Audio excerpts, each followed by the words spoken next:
Handle the cruelest woman in the world. And don't even think about trying to handle the most beautiful woman in the world because it ain't happening.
My name is Anthropos.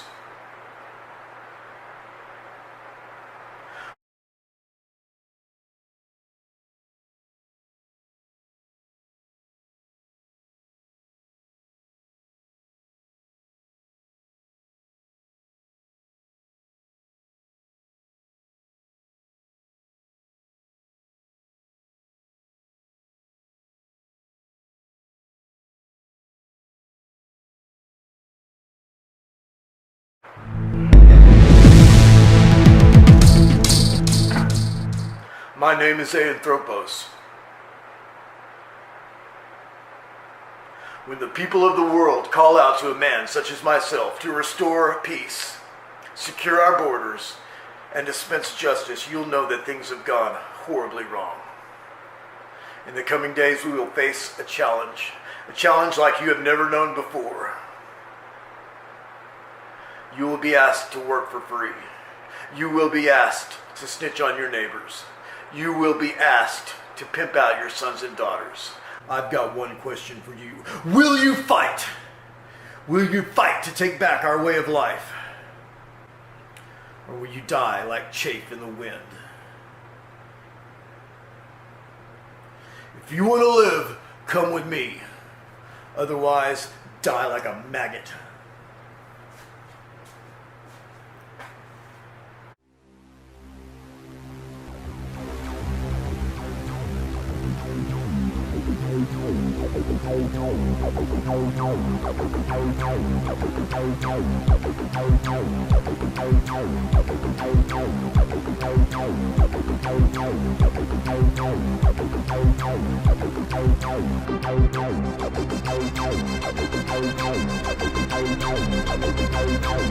This is Off Planet Radio.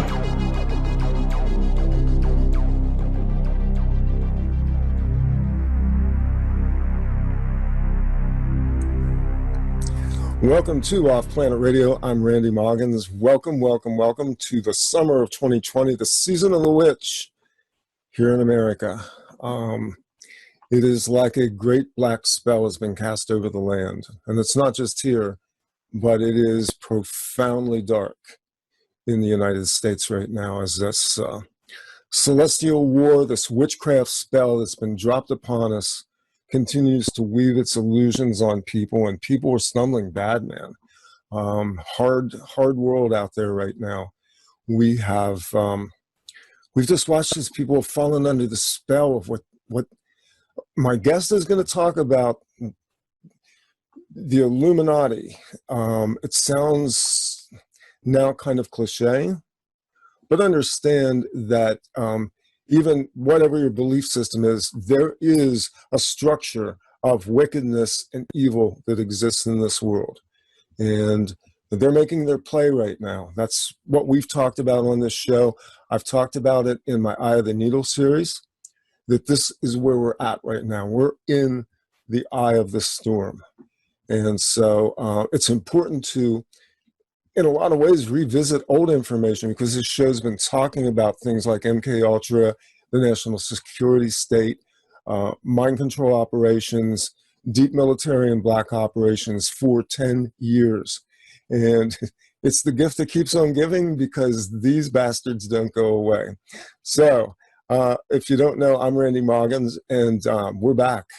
We're back here in the summer of 2020. This is sort of a relaunch of the show in a way, having moved off of a platform and gone back to doing sort of a old school style off-planet type TV and radio show. And I'm excited to be back. There's interesting things coming. If you want to know where to find the show, specifically The Eye of the Needle and any new off-planet radio shows as well, it is patreon.com/Randy Maugans. And if you want to go over there, there are support levels for that as little as $5 a month. Gets you the podcast, the Eye of the Needle series, and communiques from the front desk, the war front of off-planet radio. And so that's the catch-up news. That's where we're at.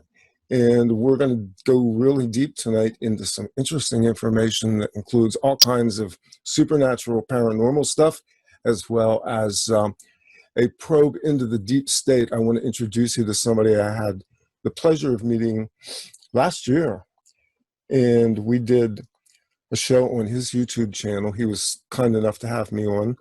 And we talked about MK Ultra. We talked about my background. And today, we're going to reverse the court. And I want to introduce you to my guest, Anthropos.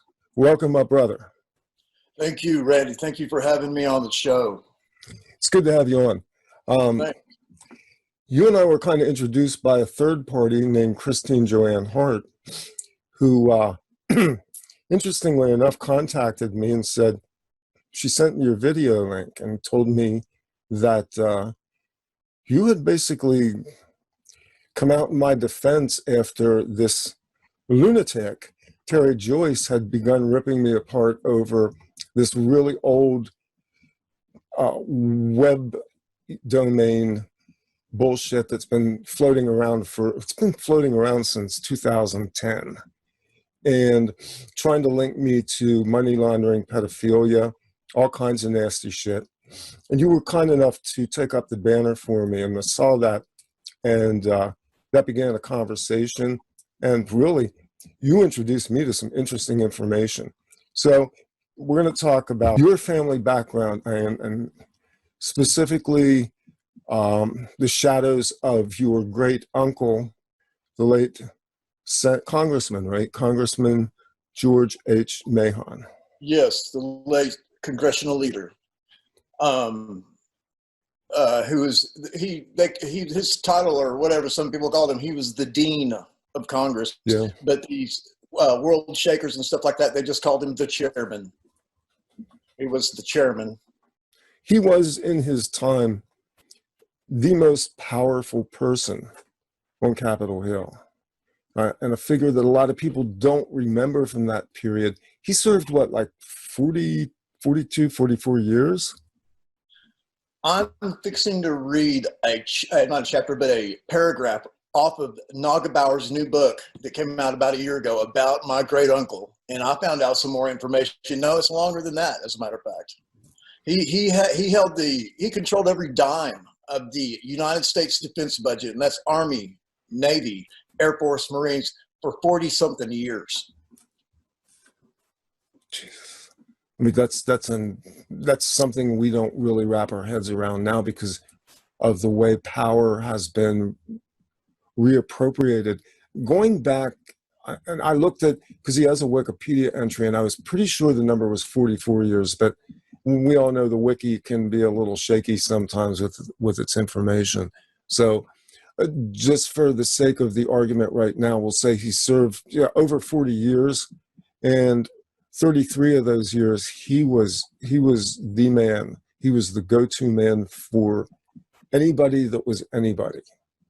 Yes, as a matter of fact, the Manhattan Project, it came down, it was so secretive. They kept giving this general money, kept giving him money, and they finally just said, we're not going to give you any more money.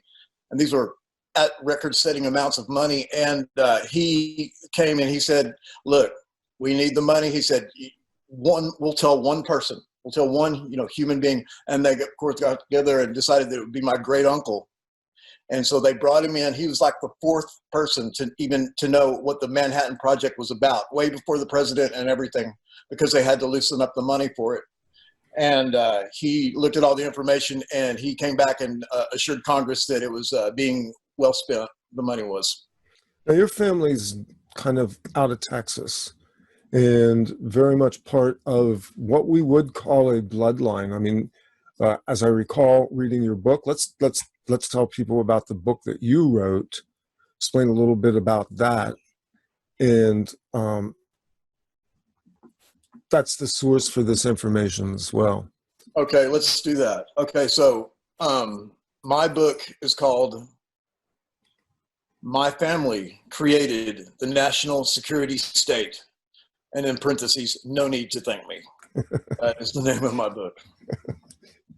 And what I recall about that book was that you had the sense, even as a kid, that you were sort of into something that was maybe not normal, that wasn't part of, let's say, the Ozzie and Harriet world of 1960s America.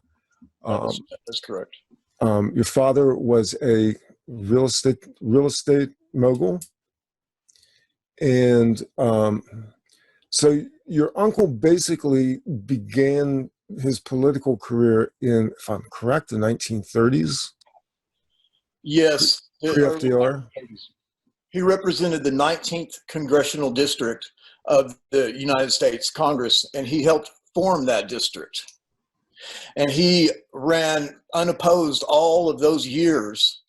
And before he quit being a congressman, a young upstart politician ran against him and lost. And this politician's name was George W. Bush. Of course it was. Yeah, there's your first nexus right there. I know it. And, the George Mahon Federal Building in Midland, Texas, they recently rechristened it and had a big affair or something ceremony, because that is now the George Mahon and George W. Bush Federal Court Building. It's named after two people now. Wow. Yeah. But the one in Lubbock is still called the George Mahon Federal Court Building. There's also a statue erected. That's in Lubbock as well, right? There's a statue of your uncle. There really is. And that they show people when they visit the old Dome building. And it's the only statue of a congressman that was made while the congressman was still alive, much less, and in his case, still serving in the Congress. So it was quite unusual. And I understand he, didn't really want them to do it, but it was one of those deals where, So this is a very high-profile, beloved leader. Yes, he was, but he was very reserved. Mm-hmm. He didn't hardly say anything, it didn't seem like. But there are, in the Southwest collection at Texas Tech, there are, you can get online and listen to conversations that are taped between President Lyndon Johnson, and my great uncle. And of course, they knew that they were being taped for posterity. And it's just so bizarre, because Lyndon Johnson's he's doing all this stuff to try to get $800,000. And it's to build all that stuff out there at his ranch. That kind of became a scandal, that people know about. But at one point in the conversation, he's telling my great uncle, he's like, "I'll do anything. I'll sign anything. Just, give me the $825,000. I'm like, I can't believe the audacity of this guy, Johnson, boy, what a conflicted character in history Johnson is. Sitting where he did at the seat of power, stepping in after JFK was assassinated, which is an entire ball of wax. We did that back in 2013 when we did the 50-year anniversary of JFK. And, people who wind up in the center of power, it's not an accident.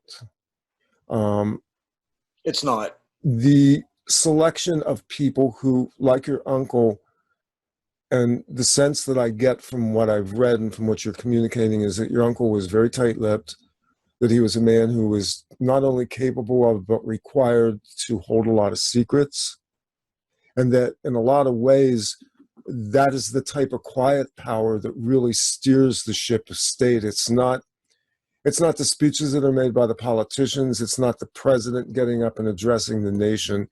It is the quiet, dark men behind the lines of power that control our government.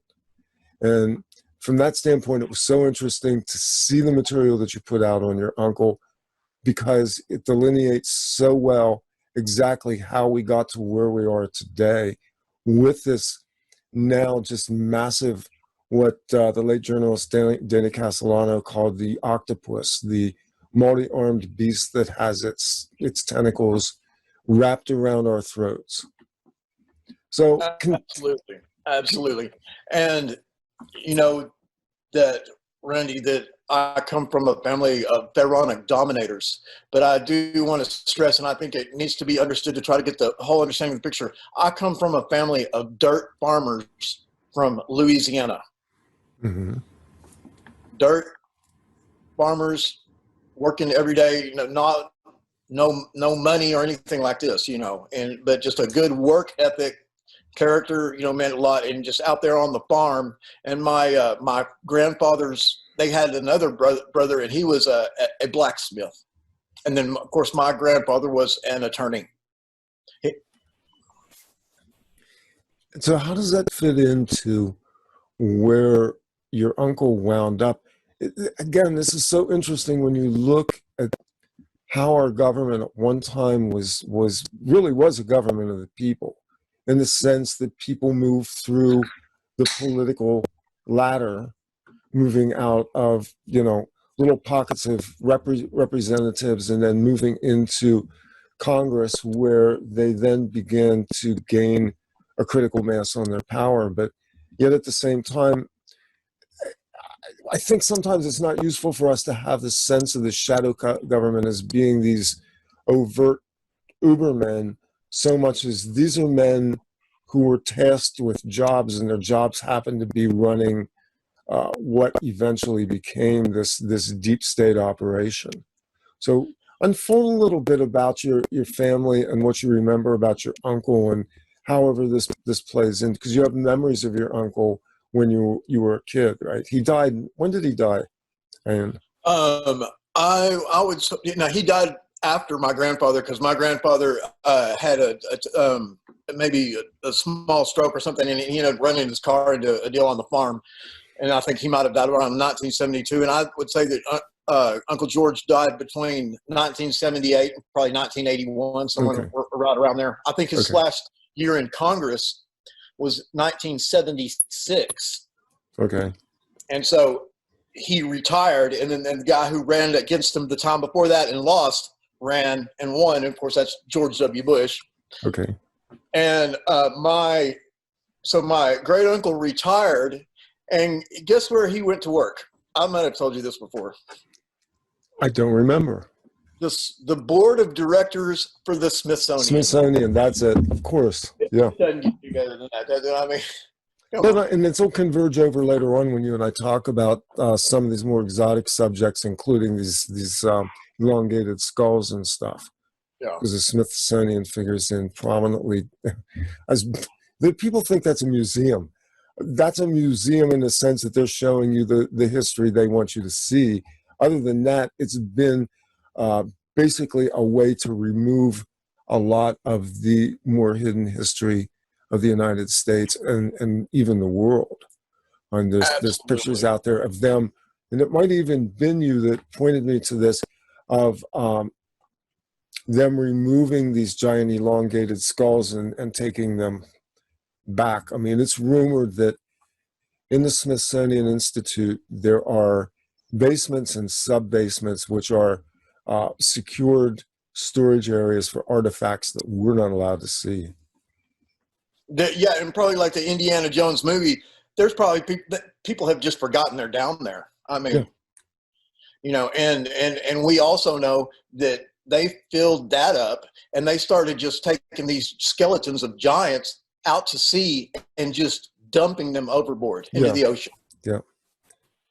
Yeah. So give us a little bit of your family background and some of your memories. I interrupted you with a little detour. Oh yeah, no, I just character was something that was big, and we come from farmers. I grew up in Lubbock, Texas, and my great uncle was a big deal there, and my kind of family was a big deal there, and Lubbock is a town that back in the 70s had maybe 128,000 people. So it's what most people would consider a small town, but it was vastly larger than all the other little towns around there. So Lubbock was a hub of, had Texas Tech University. And my other grandfather on my mom's side was the dean of the government department at Texas Tech University. He was also heavily involved with the NCAA, and he was the president of the NCAA for 1 year. And he's what is called the father of the National Letter of Intent. And any of your viewers that follow college football know that there's this thing called a letter of intent, Right. which the players sign, and it keeps them from just turning into just prostituting, getting cars all over the place, and then they'll say, "Fuck you, we're going to go over here," Yeah, it basically locks them down into where they can be traded, and it's in a lot of ways it's almost like, and I hate to be this crude, but I look at the way they trade sports players, and it's like a livestock auction. Absolutely, yeah. And they've known that those guys are getting hurt. Playing football is not good for the human being. No, it's not. No, it's not making you smarter. it's gladiator sports. This is old Roman shit. Yeah, it's not lost on me. I mean, I've enjoyed watching football. I'm not a big fan of it anymore, but it's not lost on me. The guys that I saw even in high school that got busted up bad playing football, guys that, now they're my age and they're limping around with knees that don't work and their bodies are all bashed up from playing football. I will tell you this. My father was an outstanding athlete, and me and my brother are good athletes, but not like my father. My father got a full football scholarship to the University of Texas. And so he was really quite an outstanding athlete, but his knee got hurt. And so, that ended his, scholarship and everything like that. But growing up in the home, we played soccer, tennis, and stuff like this. Never in my entire life in childhood was it ever mentioned or brought up or even anything about football. Like, other kids may have been, encouraged by their parents to play football or whatever. Now, I was pretty young when me and my brother are smaller than my dad, and my dad was not just a huge guy, but my father was a lion of a man, but he was about 5'10", you know what I mean? And I'm 5'8", so it just, I didn't want to play football, and they never brought it up. So in the shadows of George Mahon, what are your memories about your uncle and things that kind of looking back on it now indicate to you that there was something else going on there? Well, yeah, because I've been questioning. I became a truther or a conspiracy theorist at an alarmingly young age. I mean, I don't know if I was 11 years old or something like that, but I mean, just way before anybody else. And I had the whole closet full of books. But they used to tell us in the family that you can't imagine how powerful your great uncle George is. It's just not possible. And that kind of got turned around because I now realize it's the opposite. They didn't know. My aunts, my uncles, my dad, my mom, they had no idea. But we're told little stories and stuff like that. There's these meetings all over the world. I mean, like the United Nations, but more like balls and galas and stuff like that with royalty and stuff like this. And so it's kind of like almost like a ritual in that when the prince of this and that comes in with his wife, they announce him at the door, and everybody claps or whatever. Sure. Well, the protocol is you just ignore everyone and you walk all the way to the very, very back. And that's where my great uncle's sitting, and you repay your respects to him. And then after you do that, it's party. We party. And then you can talk to anyone you want to. It sounds like a ritual, doesn't it? It does sound like a ritual, yeah, very much. Well, they're very ritualistic people. Absolutely. Absolutely. So I'm wondering if So when you talk about the national security state, and specifically the Manhattan Project, which was the first black project for all intents and purposes, the history of that being that it precedes the National Security Act, which I don't know where you are on this, but I've studied the National Security Act. People have said that the National Security Act is many things, that it really consolidated America's assets after the war to enable us to operate more efficiently in terms of intelligence operations, military operations, and a certain level of cloaking of the operations. You know who Rich Dolan is? Richard Dolan? So Richard Dolan says that the NSA was started to basically keep under cover the UFO alien disclosure material that was going on. And to some degree, I would agree with all of those, but I will tell you what my studies have shown me about the National Security Act was that it was fundamentally a redefining of the structure of government in the United States. That's what you were saying earlier, Randy. You were talking about how it used to be a government for the people, and now it's just this big hydra, you know. And I was going to say, well, of course, Randy knows the year that 1947, changed. baby. 1947. Yeah. You know, the same year that Kenneth Arnold saw his something that he described as a flying saucer, you know. All kinds of shit went on in 1947. Same year that Jack Parsons and Ron L. Hubbard went to do a sex magic ritual, Babylon Awakening or whatever in the desert. Discovery of the Dead Sea Scrolls. I mean, it was an epic year. And, you know, honestly, we're in one of those periods right now. We are in, that would have been an eye of the needle period, 1947, after the war. It was, people don't understand that wars, and there's a famous quote out there, I wish I could remember who said it, that wars give us the opportunity to make social changes we couldn't possibly make in generations politically. We're in a different kind of war now, obviously. World War II and all the smaller wars like Korea, where my father fought, going right up to Iran, Iraq, Afghanistan, and the operations that continued through the Obama administration. We're not in that period anymore. We're now in the final war, which is the psychic war and the war of the higher powers. And the epicenter of all of this is the deep state operations that were the very thing that your uncle was at present at birth. I mean, if you could say anything about George H. Mahon, he was sort of the midwife for creating this deep state operation.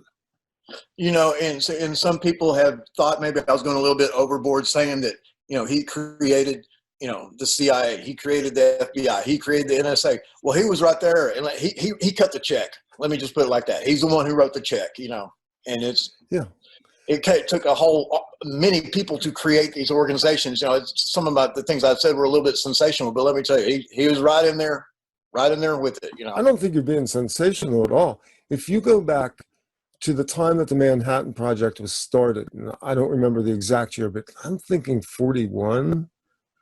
That was done under a complete cloak of secrecy because of the nature of the kind of weapon that they were going to create.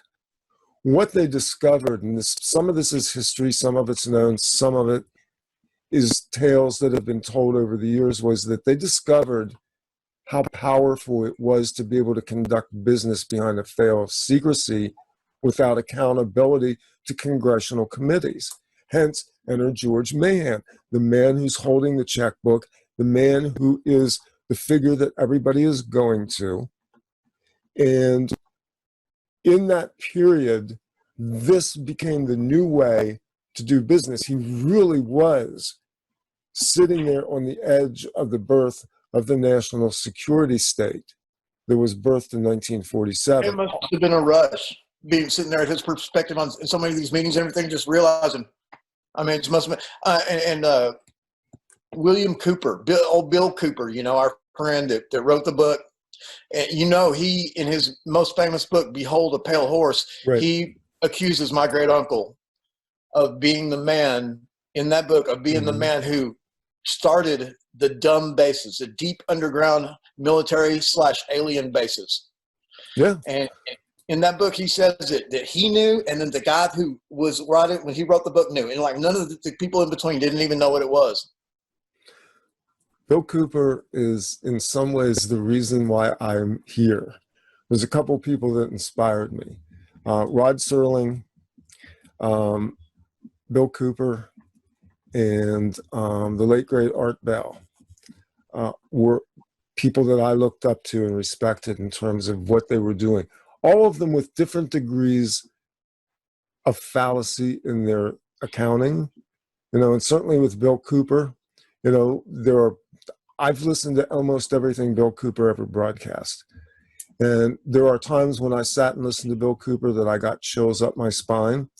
There were other times that I listened to Bill Cooper and I'm going, just controlled opposition here. And some of that's just because of my own background, my inner knowing that says I can filter some of this stuff. But the totality of it is that, what Bill Cooper wrote in that book, and specifically towards your uncle, you could look at that and say he was being vehement towards your uncle. He was disclosing a fact, bearing in mind that Bill Cooper himself was inside of that same circuit board, and he himself was in some ways kind of a controlled opposition, although I think he went off the script. Yeah, and he didn't even have to know it, but he probably suspected it. But Bill Cooper was a member of the De Molay Society. Exactly. Yeah. Which is the pre-order of the Freemasons. That's where you go in as a teenage male, and you're recruited, and that's basically the gateway into going into Freemasonry. Right, and I'm not a Freemason, but I will tell you that I have not been to the lodge in over 3 years now, because it's kind of a little bit of a falling out. But many of you, or some of your listeners, know that I'm a member of the OTO, which is a rather has an interesting reputation, and there's a lot of Freemasons in this organization, and just the whole Templar thing is very weird. And, you were talking about an organization that does not do any type of promoting whatsoever, yet we're in there. And then, I'm thinking, what do I have in common with these people? It's like, oh, we were all 14 years old and had a closet full of Aleister Crowley books that we just spontaneously bought, and we were reading them and didn't understand a damn word. Yeah. You can start with that. Yeah. Why were we doing this? Why were we doing it? It's like I was introduced to Edgar Cayce through my father. It literally was reading Edgar Cayce. That was my gateway into that. But my father was my whole paternal lineage were Freemasons, including my mother, who was in the Eastern Star. And I was approached. I was told I would be approached 3 times and 3 times only to become a Freemason. And I declined all 3 times.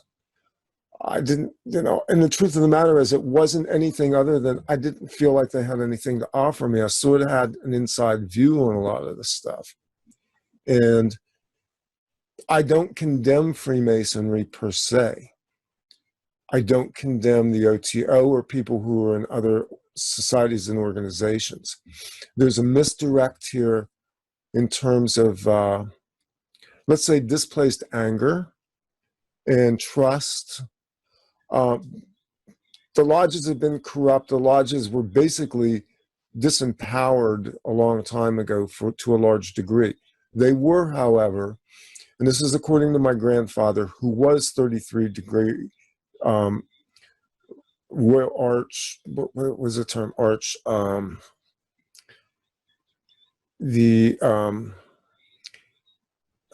of a sudden, the Royal Arch? Yeah, Freemasonry. So he told me that those were the gateways that people used to tap into connections, powers, networks. My grandfather by himself was not like your family, blue-collar people. He made his way up through the ranks of the Pennsylvania Railroad. And yet, Did you say railroad?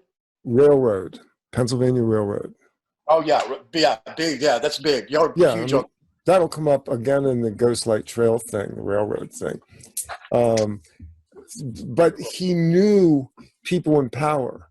I found pictures of him sitting at a conference table during World War II with,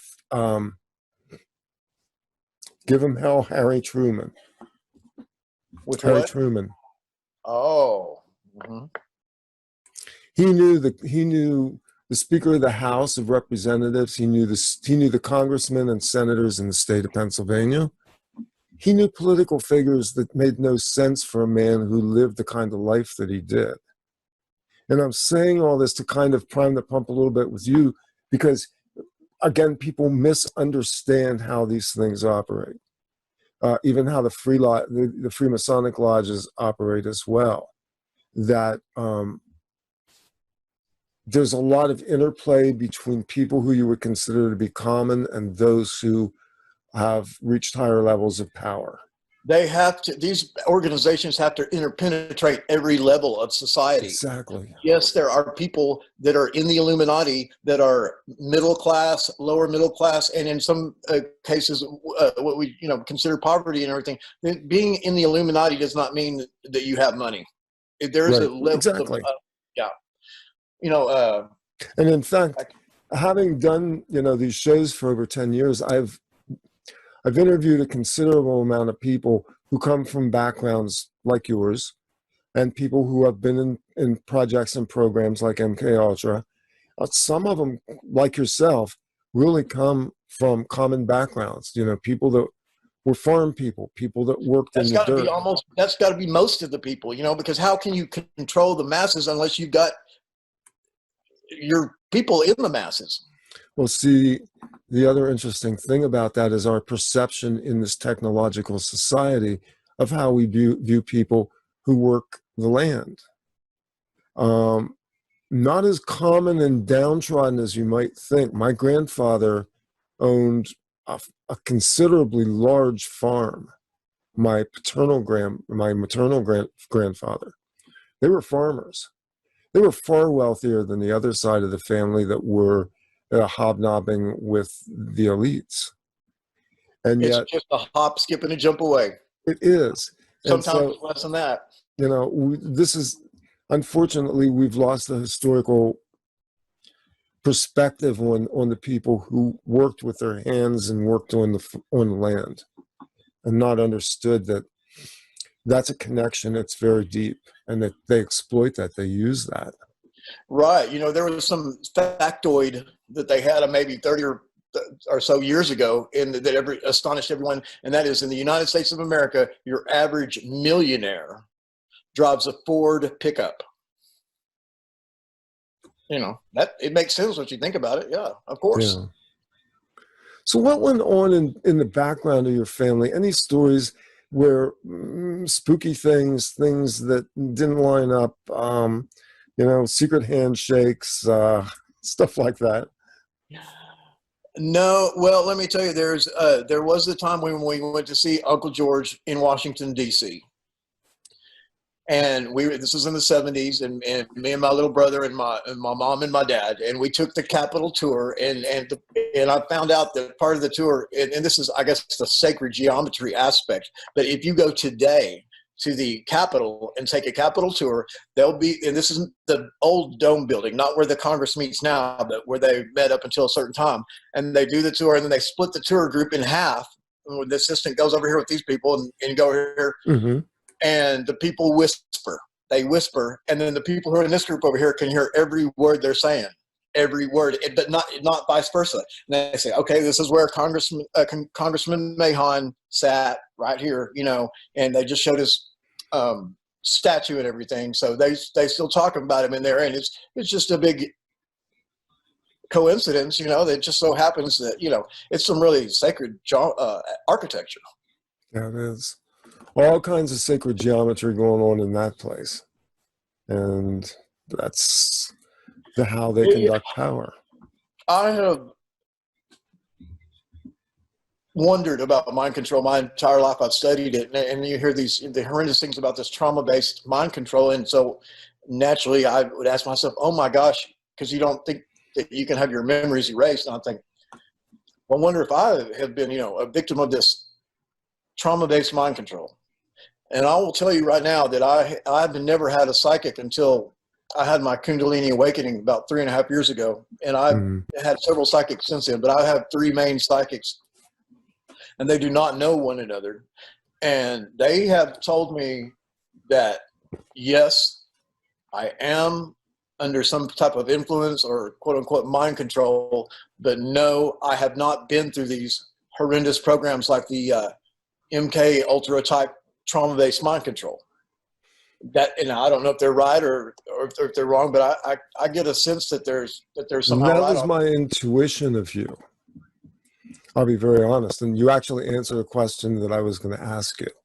If, in fact, you sense in some way that there was subtle mind control, and I have reasons why I asked that question, because most of the people that I've talked to who come from families that have connections such as yours, and it comes later in life, tend to have things that don't make sense in their memory stream. And there's one person, he will be coming back on the show here in probably a month or so, whose father was actually part of the same system in a locale not far from where you are today, who was connected to NASA and some other operations as well. But he was basically what they call a utility man. He was a man that took care of what they call the small details. Whitley Strieber was on this show years ago and talked about the fact that he had begun to discover in his memories as well these gaps that were being filled in. Now, Whitley has a whole lot of weird shit going on, but the story that he told was extremely parallel to what I've heard in terms of people who realize that they have disconnected memories, missing time, anomalous memories, and things in their family that when you start to put the dots together, as I started to do about 20 years ago, you go, that doesn't line up. Did I misremember that? And it really does go into where you will start to second guess your own memories. And what I've learned in talking to people over the years and in my own practices is don't second guess yourself. Your first take on something is usually correct. And so I was going to ask you if you suspected that there was what we would call soft mind control. In other words, the type of thing where it's very subtle, almost subliminal, and it occurs in a setting that's not necessarily so trauma-based, but remember, these people understand very well hypnotic, mesmeric techniques as well. I can provide you with that information, and you really hit, gold dirt with that, because I have something, an experience like this, and this is something that I've heard it all, and I've just never heard of this before. It's very unique and unusual, but I don't call it programming, but when I was 6 years old, I was given somehow, is translated into my mind. I didn't hear a voice of God or anything like this, but I do actually remember when it happened, because I remember the church and everything and being in the private school. But I received somehow, and I'm not even saying that this is mind control. This could maybe be some type of divine plan. And if it is, then of course maybe the Cabal or whatever, or whoever would know about it and be wanting to mess with it. But it came into my mind, a plan very simple, because it's just a 4-stage plan for my life, starting when I'm an adult. Mm-hmm. And very straightforward. And it goes like this. There's 4 steps. It's like, nobody telling me, okay, this is what your life is going to be. It's more like a realization of me realizing, oh, this is what my life is going to be, with a sure conviction that lasts to this very moment. The thought has never entered my mind that my life would not go down exactly like this. And the very first step of the 4 steps was prison. Go there. So I was 6 years old and knew that I would be going to prison. And I was terrified. And I never told anyone. I didn't tell my mother. And it was also through having this information, not really knowing whether I imagined it or whatever it was, that's what made me realize I really am different from the other kids.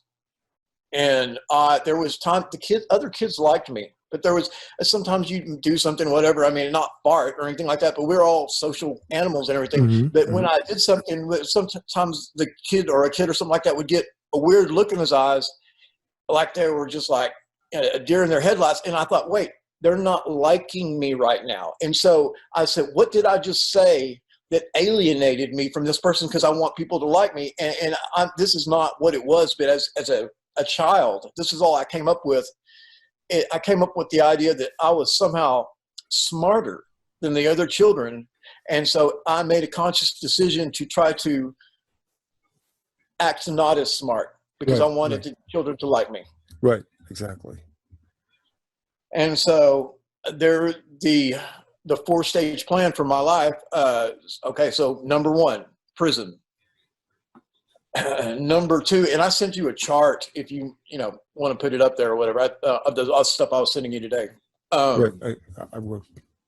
Step number 2 is, and this is what's so interesting about these steps. Okay, prison, that's not too hard to understand, but literally, as simple as this is, it's too sophisticated for a child that age to make up. I did not imagine this. I was just. But this isn't your standard childhood fantasy at all.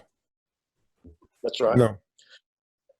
There's some people who might say that I was raised with a silver spoon, in comparison to love from what do we call it, like where Superman's from, Plainsville or whatever. Oh yeah, but, Smallville. And so that's true, but yeah. I do want your listeners to know that I've lived most of my life. I've lived, now I wouldn't say abject poverty, but definitely almost poverty and everything. And these are because of decisions that I made and things that I brought into my life, and I own that.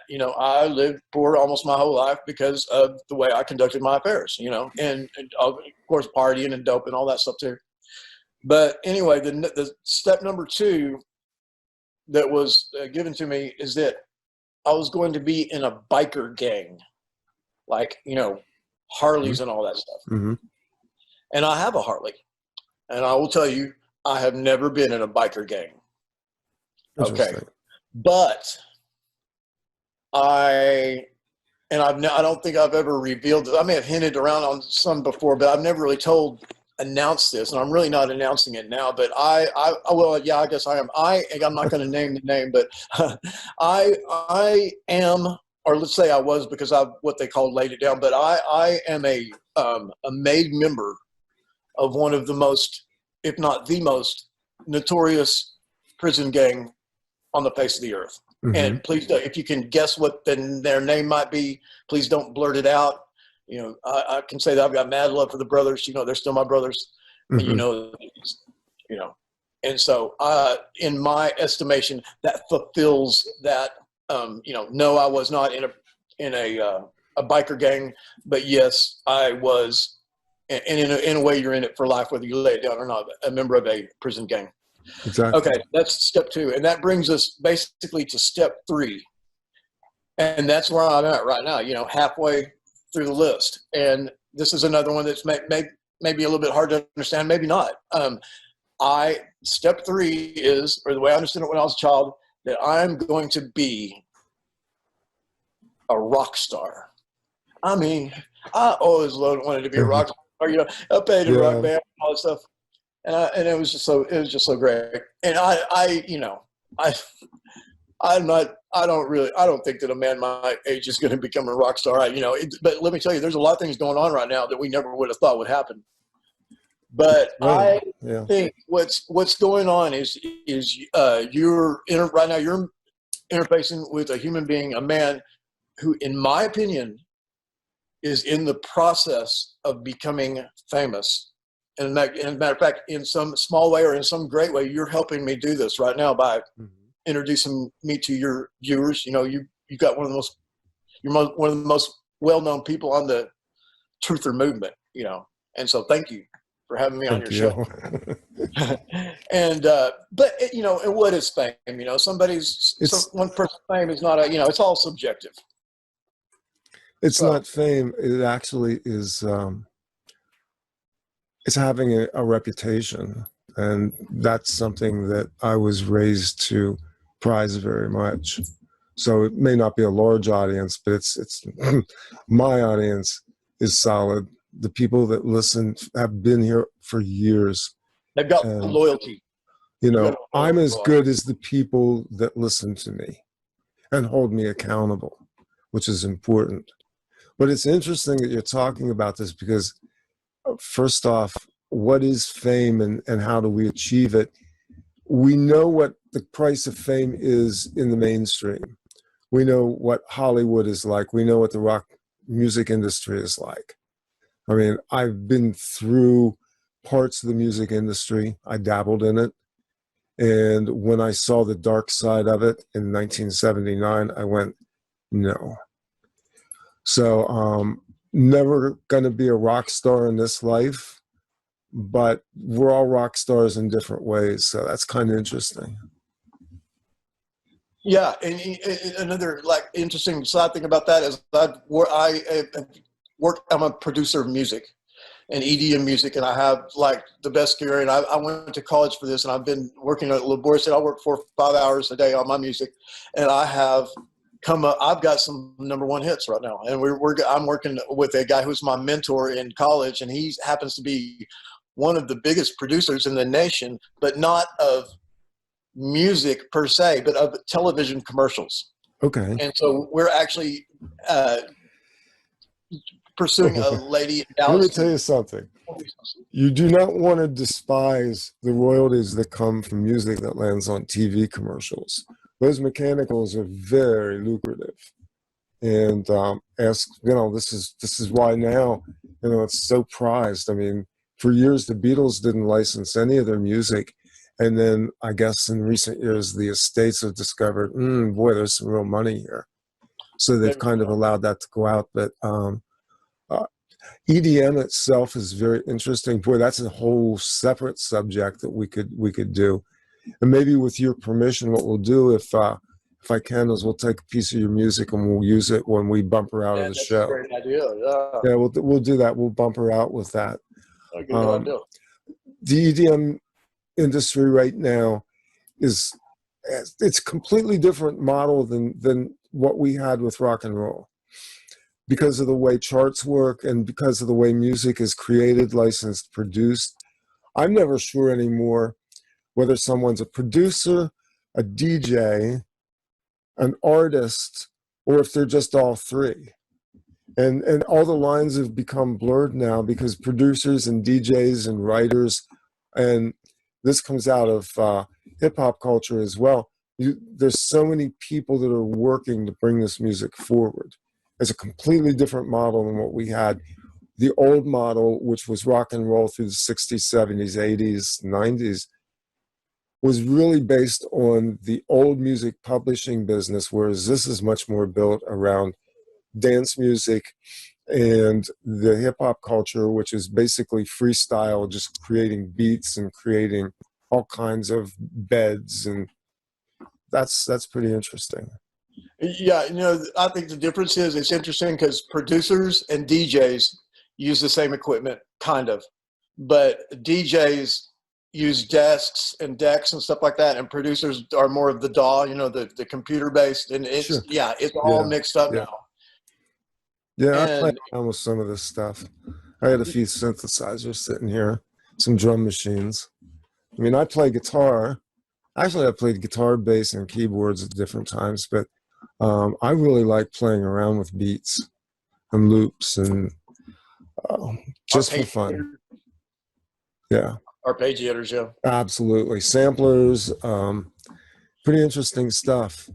Yeah, another just kind of weird coincidence or whatever. I started talking to this person. I'm kind of wanting to project myself into her career, but she's kind of a celebrity and kind of not. You may have heard of this person, but I don't really mind mentioning her name because it's not like gonna come out or anything. But her name is she's a brilliant vocalist, and her name is Haley Myers. Okay. Do you know No, who I'm she not is? familiar. You don't know who she is. No, Do you I know don't. who? Well, and I really shouldn't. Okay, well, you know who James Casbolt is. Yes. This is the mother of his child, Okay. All right. and we are only friends, and I've never met her in person. Our only things we talk about is music, but she's an amazing vocalist, and it's weird how small the world is. Yeah, it is small. Wow, that's geez, James Casbolt. That's a whole different subject matter as well. Talking about people like James Casbolt, Or even Duncan O'Finian. That would be also. Duncan. Yeah. And he's a hell of a guy, man. I like the hell out of him. Yeah. These are people that like them, don't like them. They're difficult personalities, but they put their story out there on the public record. And a lot of things that Casbolt said that I was like, I sometimes just went, oh, Lord, I wouldn't be hurt saying that. But again, like when we were talking about the lodges earlier, we have to be a little bit more discerning about how we spin people inside of these organizations. Even like your own family and your uncle, George Mahon. They serve a purpose, and we can call them dark. We can say they're evil. I don't think anybody's totally evil. Yeah, I don't do that. I would, I just don't know. I don't know, but I don't want to think that he was, but I mean, Nobody does. It gets beyond, it's almost like one of these Zarathustra deals, it's like beyond, I mean, I know nobody's beyond good and evil, but guys, it gets convoluted up there, I'm sure. At the higher It's levels. very convoluted. Ultimately, you have to filter through this with a bit more dispassion and understand that when somebody comes to you and gives you a story like Duncan presented, like James Casbolt, like dozens of people that I've talked to over the years, first off, they're bringing a story to us that is specific to them, part of their experience, and what we glean from all of that has to do with how we're able to listen and encompass their experience and understand it and learn from it. Like the point of this show is always to point people back to the inner path, but we also are not going to sit here and put the blinders on about the world around us. Mm-hmm. Pissed off. Absolutely. I'm pissed off right now about this COVID bullshit. I'm pissed off about all kinds of stuff that's going on. I'm still pissed off about some things in my childhood. And truthfully, whatever level of trauma, we've all been traumatized. You used the word in the book, and when you were talking about those four things, the four things in your life, the term that you used was imprinted. Do you remember that?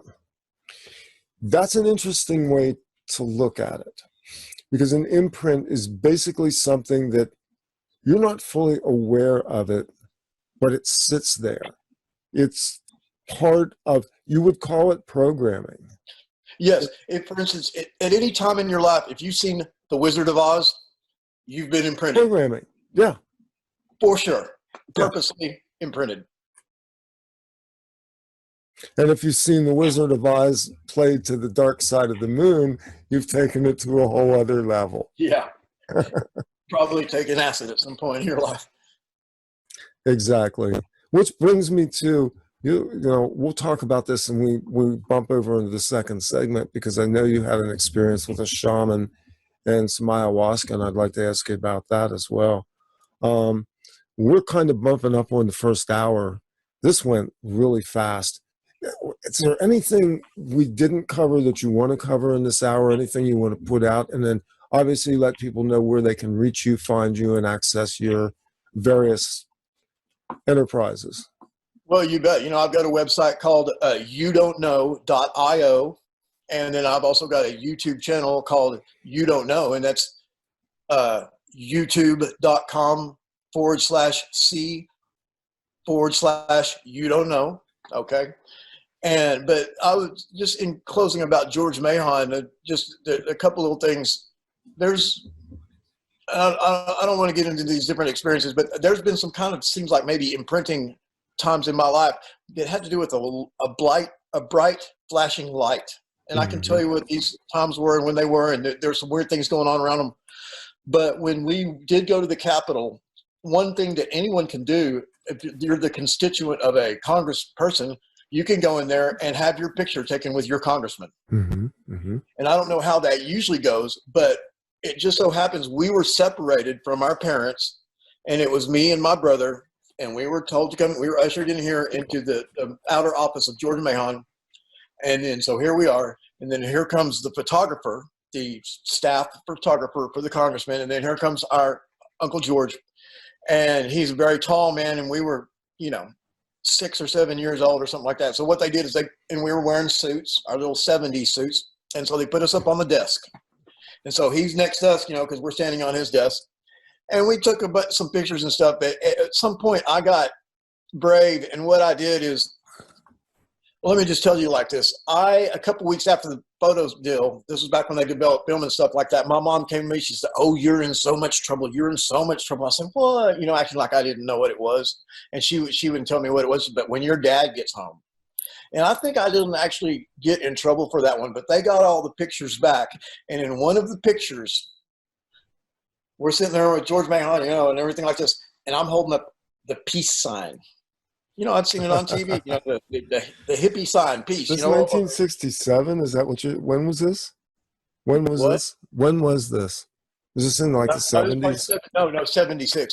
76. Okay. 74. It was probably 74. See, I went dyslexic on the numbers there. What does that mean?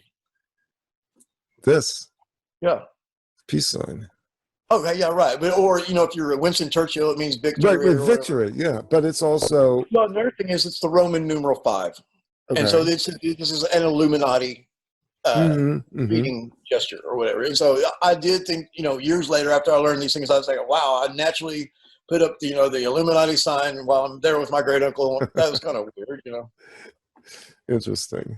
And one more thing. Yeah, let me just tell you this, that I learned about his career and stuff like this since the last time I talked to you. He was so reserved and didn't talk and stuff like that. They've kind of let this out since then, but there was a time, and it kind of got used as a photo op, that he kind of went ballistic. And what it was is he kind of told off Congress. And there's even some pictures that you couldn't get on the internet before, but you can get them now. And he's just like, like that. And you can tell it really is a photo op. He really was mad, but then they said, "Hey, let's turn this into a photo op." But what it was, he was chastising Congress for having loose lips sink ships. And that was the only time he ever, got mad or, wasn't just totally cool. And they turned it into a little campaign, and it had a picture where he just, it was a photo op. Okay, we're in trouble. We're the congressmen. We loose lips, sink ships. You broke the reserves of the dignified elites. So that's going to wrap it up for the public side of this, which will go out on YouTube. And all of the contact information, Ian, for your stuff sits down there on a little video bar. And don't forget to look down in the show notes, because we always put show notes up because we're very much about the written word. Again, if you'd like to join, support, get the inside skinny off, it is patreon.com/Randy Maugans, my name, and that will get you the podcast, the extended edition, which we're going to go over into now. We're going to talk about these mysterious lights and orbs on the Ghost Light Road in East Texas. It's going to get spooky. We'll do that all. You're not going to make me talk about that, are you, Randy? What's that? Oh, you're not going to make me talk about Ghost Light Road, are you? Oh, God. Just a little, brother. Just a little. It's like sands through the hourglass. There you go. That's the second. Life. That's the second segment of Off Planet Radio. That's the world turns. There you go.